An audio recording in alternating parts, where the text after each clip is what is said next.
Okay, today we are going to dive into one of the most beautiful, most famous poems in the entire English language, Ode to a Nightingale by John Keats. And you'll see this is so much more than just a poem about a bird. It's this incredible emotional journey from the absolute depths of pain into a breathtaking fantasy, and then that difficult, confusing trip back to reality. And this is our guide for the journey, the man himself, John Keats. He was a central figure in the Romantic movement, and even though his life was tragically short, he spent his time exploring these huge ideas of beauty, sorrow, and what it means to be human. And this poem, it's widely considered one of his absolute greatest works. So, let me just start with a question for you. Have you ever heard a piece of music so perfect, so beautiful that for just a second, you wished you could just dissolve into it, Leave all your worries behind and just exist inside that perfect sound. If you've ever felt that, you're going to understand exactly where Keats is coming from. Now, you might think a poem about a beautiful song would start with joy, but nope. Keats throws us right into the deep end. The poem kicks off with this intense clash between the poet's own heavy, painful world and the pure, effortless happiness of a nightingale song that he's listening to.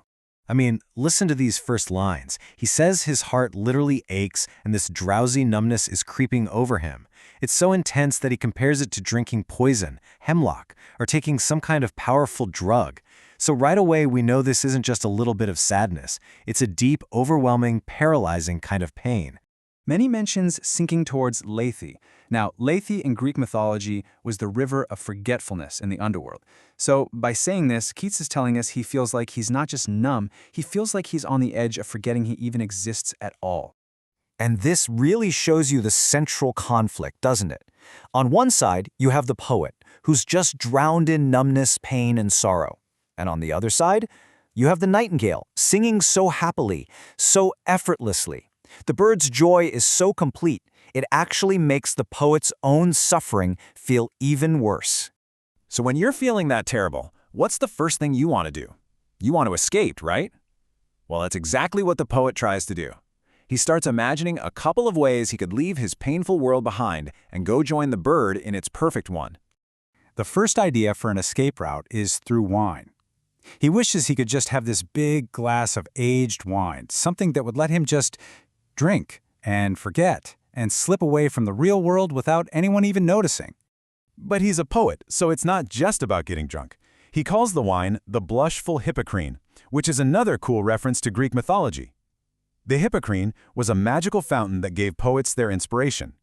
So what he's really looking for is a kind of inspired intoxication, something to fuel his imagination for this escape.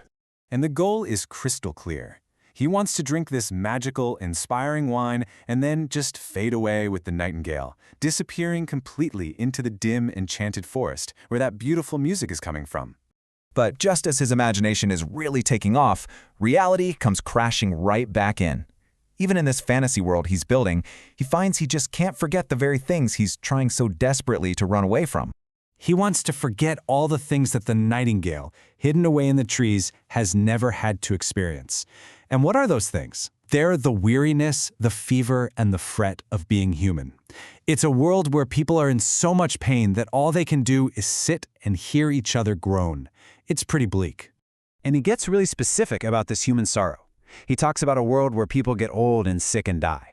A world where just the act of thinking leads to sadness. A world where beautiful things, and even new love, can't last. They're all temporary. Thinking about how the bird is free from all this human suffering, well, it leads the poet to a huge realization, a big shift in his thinking. He stops seeing the nightingale as just a little bird, and he starts to understand what its song truly represents. This is the turning point of the whole poem. He calls the bird Immortal.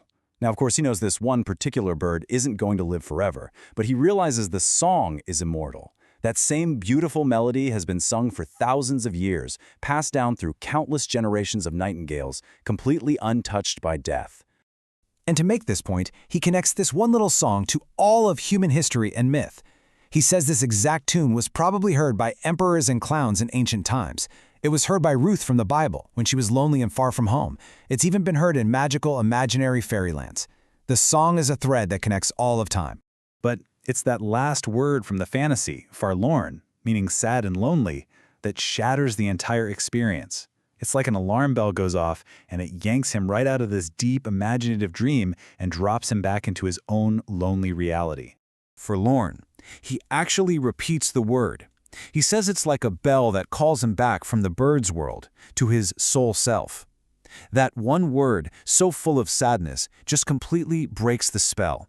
The fantasy is over. And just like that, the Nightingale's song starts to fade away.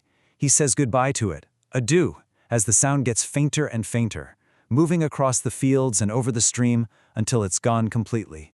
And he's left alone, in silence. The music has fled, and now he's just totally confused, asking that fundamental question, do I wake or sleep?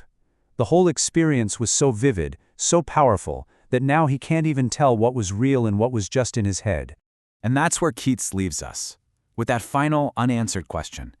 Was that journey a true spiritual vision, a real glimpse of something eternal through art and nature? Or was it just a waking dream, a beautiful, temporary escape that in the end didn't really change anything? He doesn't tell us, which leaves us to wonder about the power and maybe the limits of our own imaginations.